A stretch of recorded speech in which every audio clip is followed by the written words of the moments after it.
Losing time, I'm fading fast. I just wanna make it last. Try to let go of the past. I close my eyes, embrace the blast. Sleepless nights and headaches stack. Restlessness too. Let's play a quick game. Can you tell which photo came from the Xiaomi 17 Ultra Leica Edition and which one was taken with the full-frame Leica Q3?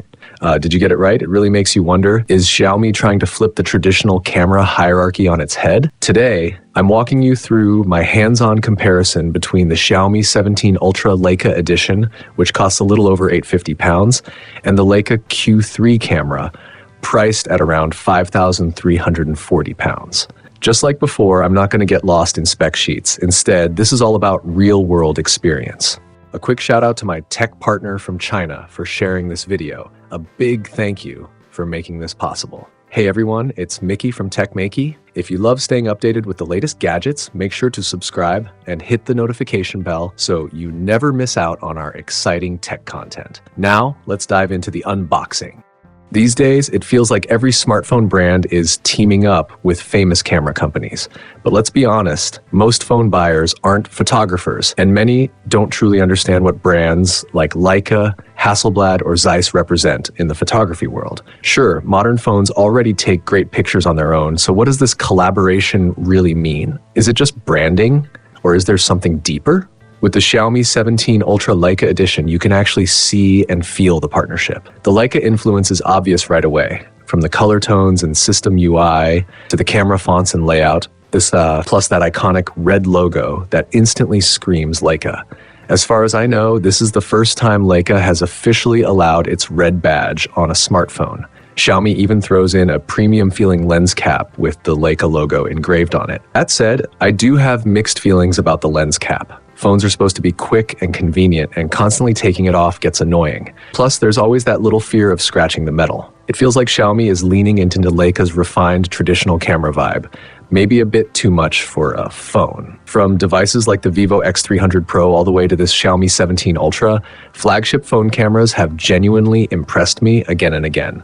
The Xiaomi 17 Ultra also uses a massive 1-inch sensor, but what really stands out is its camera setup. Alongside the 14mm ultra-wide and 23mm main lens, you get a rare 75 to 100mm optical zoom telephoto. Anything beyond that relies on digital cropping, which naturally hurts image quality. One cool Leica-inspired touch is the zoom ring. Turning it left or right instantly brings up camera controls, and while shooting, you can assign it to smooth zoom or exposure compensation. It even gives you vibration feedback as you rotate it. Honestly, I think this is a smart and useful design choice. Since most of my work revolves around video, that's where I started. The video specs are solid: 4K at 120 FPS, 8K at 30 FPS, and dependable stabilization. There is one small drawback though. Similar to what I've seen on Vivo phones, low-light video can show some noise. This probably comes down to current processing limits.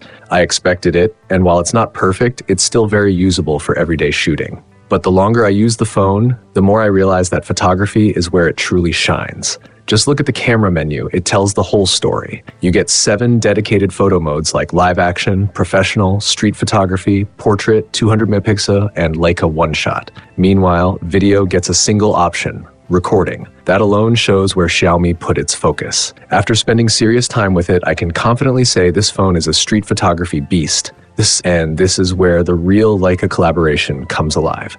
The photos are packed with detail and finally move away from that overly processed, artificial smartphone look. Almost every shooting mode is supported, and you get genuine Leica color profiles even for video. You might not know exactly what those Leica filters are supposed to look like, but when you compare them side by side with the same filters on the Leica Q3, the accuracy is surprisingly close. Another cool touch is the simulated shutter sound. It's sharp, satisfying, and instantly feels Leica.